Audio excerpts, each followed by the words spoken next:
ప్రస్తుతం మనం ఇప్పుడు సింగనగర్ వద్ద ఉన్నాము. సింగనగర్ లో పరిస్థితి చూస్తే చాలా హృదయ విదారకంగా ఉన్నటువంటి పరిస్థితులు మనకు కనిపిస్తున్నాయి.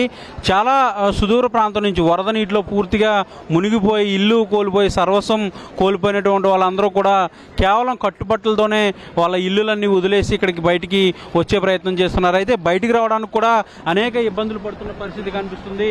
మనం ఇప్పుడు విజువల్స్లో కూడా చూస్తే ఎన్డీఆర్ఎఫ్ అలాగే ఎస్డీఆర్ఎఫ్ బోట్లు కూడా ఆల్రెడీ వచ్చాయి. వాళ్ళందరినీ కూడా ఒడ్డుకి తీసుకొచ్చే ప్రయత్నం చేస్తున్నారు. అయితే బోట్లు వచ్చినప్పటికీ కూడా అవి సరిపోవట్లేదు, ఎవరిని కూడా ఎక్కించుకోవట్లేదు అనేది ప్రధానంగా ఇక్కడ ఉన్నటువంటి వచ్చినటువంటి వాళ్ళందరూ కూడా ఆవేదన వ్యక్తం చేస్తున్నారు. చెప్పండి, ఎక్కడి నుంచి వస్తున్నారు? బోట్ లేదా మీకు? లేదండి, పట్టించుకోవట్లేదు అసలు. అక్కడి నుంచి పిల్లల్ని వేసుకొని వస్తున్నాం మేము.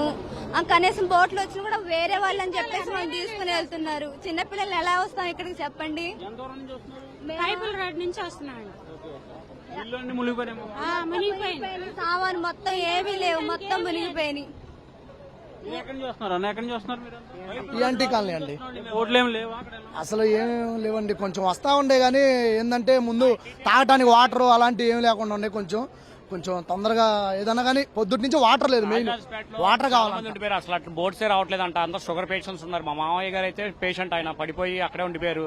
అసలు పట్టించుకోవడం లేదు, అడుగుతుంటే సమాధానం చెప్పట్లేదు.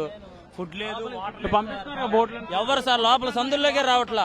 మెయిన్ రోడ్లు ఇచ్చుకున్నారు, ఫోటోలు దిగుతున్నారు, వెళ్ళిపోతున్నారు అంతే. ఎవరికి ఇచ్చేవాళ్ళు లేదు, నాదులు లేదు. చూడండి, కాళ్ళు బాగా అట్టాగా నడుచుకుంటూ వెళ్తుంది. చాలా ఆగ్రహం వ్యక్తం చేస్తున్నారని చెప్పాలి. ఎందుకంటే సుదూర ప్రాంతం నుంచి వీళ్ళంతా కూడా వాటర్ లో నడిచి వస్తున్నారు. వాళ్ళందరికీ కూడా అసలు అటువైపు అసలు రాలే ఎవరు ఇంతవరకు. కృష్ణావళి సెంటర్ వైపు ఒక్క బోట్ రాలేదు. మేము అంత దూరం వెళ్ళి వాటర్ బాటిల్ కొనుక్కుని వస్తున్నాం. మీ లోపల రావట్లా. కృష్ణావళి సెంటర్ లోపలికి అసలు ఒక్కరు కూడా రావట్లా. పేషెంట్స్ ఉన్నారు, అసలు ఏం పట్టించుకోవట్లా. నుంచి బతిమలాడుతున్నారు అన్నాయి. ఇక్కడ ఆర్చం చర్చి దగ్గర 2 వృద్ధులు ఉన్నారన్న. నిన్న నుంచి వాళ్ళకి టాబ్లెట్లు లేవు, ఏమీ లేవు. ఇక్కడ అడుగుతుండేనా మాకు నిన్న నుంచి భోజనాలు లేవు అని ఎన్డీఆర్ఎఫ్ ఆఫీసర్లు వాళ్ళు తిరుగుతున్నాకే పెట్టుకున్నట్టు మన పడవలు. ఆ చిట్టినగర్ వైపు అడ్డు పక్క సింగనగర్ వైపు పడవలు ఒక 20 ఉండే. దేనికి మీరేంటి? మేము ఎదరే ఉంటామండి, డాబాగుడ్ల ఎదర. నిన్నటి నుంచి రాత్రి నుంచి పిలుతున్నాం, ఒక్కరు కూడా ఎవరు రాలేదు. అసలు చప్పట్లు కొట్టి పిలుస్తున్నాం. డాబా ఇక్కడేనండి, సొంతలోనేనండి. బోట్లు లేవు, పంపించినా పలకట్లా. అసలు ఏం పిలిచినా కూడా పట్టించుకోవట్లా. ఏమండి అని పిలిచినా కూడా పట్టించుకోవట్లా. నీళ్లు లేవు, మంచి నీళ్లు లేవు. ఈ ప్రజలంతా కూడా ఆగ్రహం వ్యక్తం చేస్తున్నారు. ఎందుకంటే బోట్లు అనేవి సఫిషియెంట్ గా ఉన్నాయి, ఎవరు కూడా రావట్లేదు. వచ్చినా కూడా చాలా ఇబ్బందులు పడుతుంది. ఎక్కడి నుంచి వస్తున్నారమ్మా? అసలు ఏమీ లేవు, అసలు మినిమం సోర్సెస్ కూడా అందించట్లేదు గవర్నమెంట్ అయితే. పైపుల్ రోడ్ అసలు ఏం లేదు. బోట్లు ఉన్నా కానీ జనాలకు ఉపయోగపడట్లేదు సార్. పిల్లల్ని కూడా జాగ్రత్తగా తీసుకురావాల్సి వస్తుంది పరిస్థితి.